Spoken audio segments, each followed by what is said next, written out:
शहरातील मध्यवर्ती भागामध्ये असलेल्या सीताराम सारडा विद्यालय परिसरामध्ये विद्यार्थ्याचा धारदार शस्त्रानं दुसऱ्या विद्यार्थ्यानं खून केल्याची धक्कादायक घटना दुपारी घडली।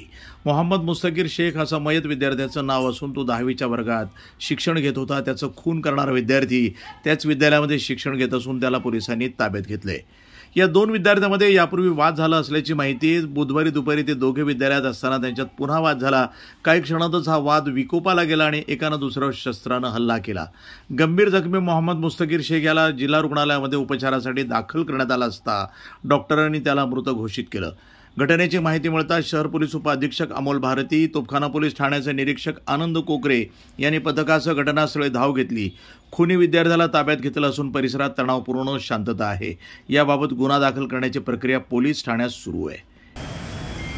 शेख मोहम्मद मुस्तकीर हा 10वीतला विद्यार्थी आमचे सीताराम सारडा या विद्यालयात शिकतो आणि जोएब वसीम शेख हा इयत्ता 8वीच्या वर्गात शिकतो। शाळेत जेव्हा मधली सुट्टी झाली होती त्यावेळेस दोघांचे भांडणं चालले। शिक्षक स्टाफ रूममध्ये होते आणि मी ऑफिसमध्ये होतो।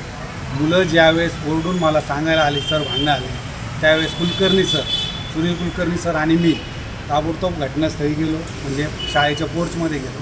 तिथं त्या मुलाला उचललं, बाहेर गेलो, रिक्षावाला थांबला नाही। मग आम्ही एक बाईकवाला धरला, बाईकवाल्याच्या गाडीवर त्याला टाकलं आणि आम्ही तिघंजणं सिव्हिल हॉस्पिटलला गेलो आणि तिथून पुढे त्याचा विलास सुरू झाला। अशा पद्धतीने घटना घडलेली आहे। कोणत्या विद्यार्थ्याला मारलं?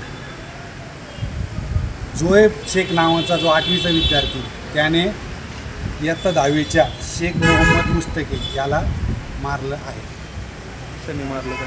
हां, कशाने मारलं ते मला माहीत नाही, कारण त्याचं कारण असं आहे की जेव्हा मला बोलवलं तेव्हा विद्यार्थी खाली पडला होता।